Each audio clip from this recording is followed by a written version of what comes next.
Em nome do Pai, e do Filho, e do Espírito Santo. Amém.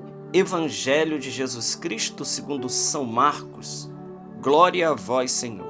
Naquele tempo, Jesus foi a Nazaré, sua terra, e seus discípulos o acompanharam. Quando chegou o sábado, começou a ensinar na sinagoga. Muitos que o escutavam ficavam admirados e diziam: de onde recebeu ele tudo isso? Como conseguiu tanta sabedoria? E esses grandes milagres que são realizados por suas mãos? Este homem não é o carpinteiro, filho de Maria, irmão de Tiago, de José, de Judas e de Simão? Suas irmãs não moram aqui conosco? E ficaram escandalizados por causa dele. Jesus lhes dizia: um profeta só não é estimado em sua pátria e entre seus parentes e familiares. E ali não pôde fazer milagre algum, apenas curou alguns doentes, impondo-lhes as mãos. E admirou-se com a falta de fé deles. Jesus percorria os povoados das redondezas, ensinando. Palavra da salvação. Glória a vós, Senhor. Meus irmãos, com muita alegria, hoje, dia 5 de fevereiro, hoje nós celebramos a memória de Santa Águeda, Virgem e Mártir. O texto que nós acabamos de ler do Evangelho, um texto um tanto polêmico, os padres da igreja, especialmente São Beda, o Venerável, ele rechaça essa palavra, primeiramente explicando os irmãos de Jesus, né? Porque a gente olha aqui e os protestantes pegam essa passagem e dizem: está vendo? Maria e José tiveram outros filhos, está lá na Bíblia, São Marcos capítulo 6, versículo 3. Não é este o carpinteiro? Não estão aqui também seus irmãos, Tiago, José, Judas e Simão? Suas irmãs não moram aqui também conosco? Ora, São Beda, explicando esse texto, né, ele cita, evidente, aquilo que é conhecido nosso, o caso de Ló e Abraão. Final do capítulo 11 e o capítulo 12 do livro do Gênesis narra lá a história de Ló e Abraão, quando Abraão ele sai, vai para a terra que Deus manda ele ir. Diz lá que Abraão e Ló não é bom que haja discórdia entre nós, porque somos irmãos. Ora, é evidente que Ló não é irmão de Abraão, ele é sobrinho de Abraão. Ele é filho do irmão de Abraão, de Taré. Então, não é evidente, lá o livro do Gênesis narra isso. Com relação ao texto do Evangelho, se nós pegarmos Mateus 27, 56, capítulo 27, versículo 56, nós vamos ver lá que esse Tiago, que é o Tiago menor, né, Judas, Simão, eles são filhos de Maria de Cleofas. Como nós sabemos disso? Primeiro que em Mateus 27, 56, o texto narra isso. Diz de quem eles são filhos. Essa Maria de Cleofas. E, como nós sabemos, em João 19, 25, nós vamos ver lá que junto à cruz de Jesus estava de pé Maria, sua mãe, a irmã de sua mãe, Maria de Cleofas. A irmã de sua mãe, Maria de Cleofas. Então, a Maria de Cleofas era parente de Nossa Senhora, parente consanguínea. Então, esses aqui são sobrinhos, né? De Jesus eles são primos, né? Seriam sobrinhos, são primos de Jesus. Mas era muito comum entre o povo semita chamar de irmãos aqueles que não eram consanguíneos. É de admirar muito que os próprios protestantes se tratem assim. Eles não são filhos nem do mesmo pai e nem da mesma irmã e se saudam dizendo a paz do Senhor, irmão, né? A irmã fulana de tal, a irmã fulana de tal. Então é muito estranho entender isso e saber que eles não são irmãos e não entender o que está na Bíblia. Tomar um texto literalmente e interpretar ele de outra maneira. Dito isto, explicando que esses irmãos de Jesus aqui não são filhos biológicos de Maria e de José, né?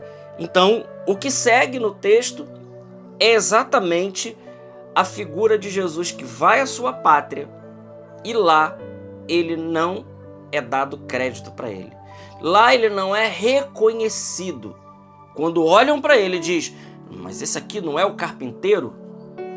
Então a reputação de Jesus está em baixa lá em Nazaré, né? Os nazarenos, eles tinham tudo para reconhecer o senhorio de Jesus, mas eles deixam escapar da sua mão pela dureza do seu coração e pela falta de fé. Eles deixam escapar a grande graça de que é ter tido Jesus ali no meio deles. Então Jesus vai lá, né, no meio do seu povo, e lá ele não é reconhecido. Por causa da reputação da sua família, eles achavam que ali era uma pessoa qualquer, uma pessoa comum.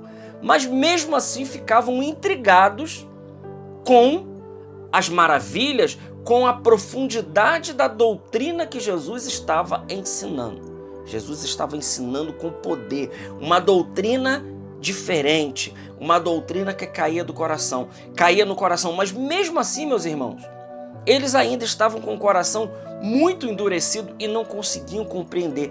E aqui Jesus vai chegar no cerne da questão. Ele diz: um profeta, ele só não é estimado na sua pátria e entre os seus familiares. E a gente vê que isso é uma verdade, né? Qual é o lugar mais difícil de nós evangelizarmos? Não é entre a família? Parece que a nossa voz não tem peso, né? E nem o testemunho, muitas das vezes. O testemunho, ele arrasta, o modo de vida, né, ele arrasta, mas quando é preciso dar um passo a mais na fé, normalmente os familiares são aqueles que fraquejam, porque não conseguem enxergar em nós, em você, querido irmão, querida irmã, em cada um de nós, que tivemos a nossa vida transformada pelo Senhor. Eles não conseguem. E veja, e é assim, né? Por exemplo, se uma pessoa da família, um familiar, primo, sobrinho, sogra, nora, enfim, né? Todos os graus de parentesco. Se uma pessoa teve uma vida errada no passado, ou se a pessoa ao longo do caminho ela caiu, ela vacilou, dificilmente a família aceita essa pessoa de volta e dá crédito para essa pessoa. Vai sempre jogar na cara: não, fulano agora tá dando uma de santinho. Agora ele tá dando uma de santinho, mas ele fez isso, ele fez aquilo. É verdade. No passado nós fizemos mesmo. Eu fiz, eu acredito que você também tenha feito, querido irmão, querida irmã. Mas um dia nosso Senhor nos alcançou. E o dia que o nosso Senhor nos alcançou, Ele pegou o nosso coração, disposto a mudar de vida. Por isso a palavra é clara. 2 Coríntios 5,17. Aquele que está em Cristo, ele é uma criatura nova. Passou o que era velho. Eis que tudo se fez novo. Metanoia é isso. Não é mudança só de comportamento, é mudança de mentalidade.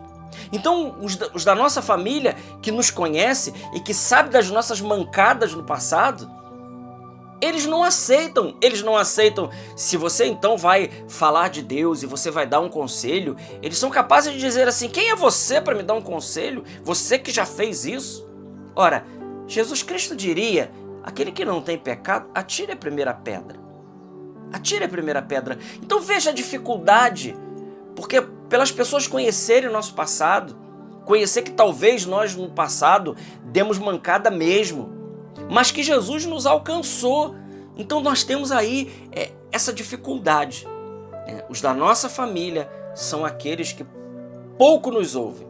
São aqueles que, por conhecerem a nossa vida, por conhecerem o nosso passado, eles...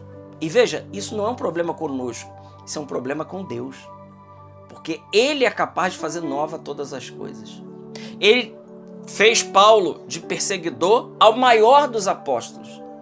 Ele fez Pedro de traidor a primeiro papa da igreja. Ele fez de Maria Madalena, aquela que tinha saído 7 demônios, a primeira da ressurreição, a ver Jesus ressuscitado. Então Deus é assim, Ele trabalha com material ruim mesmo. Ele trabalha comigo, Ele trabalha com você, que demos mancada. Mas meu irmão, minha irmã, a palavra para mim e para você hoje é: você que vacilou no passado, não fique remoendo a sua vida passada. Se você confessou, se você se voltou para Deus copiosamente, com grande arrependimento, a sua vida passada, Deus passou uma borracha. Se outras pessoas não passaram, saiba, não importa. Deus passou uma borracha na sua vida. Você é uma criatura nova. Siga de cabeça erguida, porque Jesus é contigo. E a sua palavra pode talvez não ter força entre a sua família, mas saiba que converterá muitos corações, porque o Senhor, Ele pega a gente da sarjeta e Ele nos faz grandes apóstolos do seu reino, né? Ele convoca músicos, pregadores, pessoas para orar por cura e libertação, pessoas de extrema intercessão, pessoas de extrema mortificação, pessoas que se oferecem como vítima. Nosso Senhor, Ele tem continuado chamado, assim como Ele fez com Santa Ágata, que já prometida aos pais, né? É importante dizer hoje isso de Santa Ágata, ela foi prometida aos pais por Deus, e os pais consagraram ela a Deus, e ela se tornou, desde pequena, uma pessoa totalmente voltada para as coisas do Senhor, a ponto de guardar-se tanto para Jesus, que ela deu a sua vida sobre a perseguição, e ela entregou a sua vida a Jesus Cristo, porque ela dizia: Jesus é o meu único esposo, meu único amor. Glória ao Pai, ao Filho e ao Espírito Santo, como era no princípio, agora e sempre. Amém. Salve Maria Imaculada.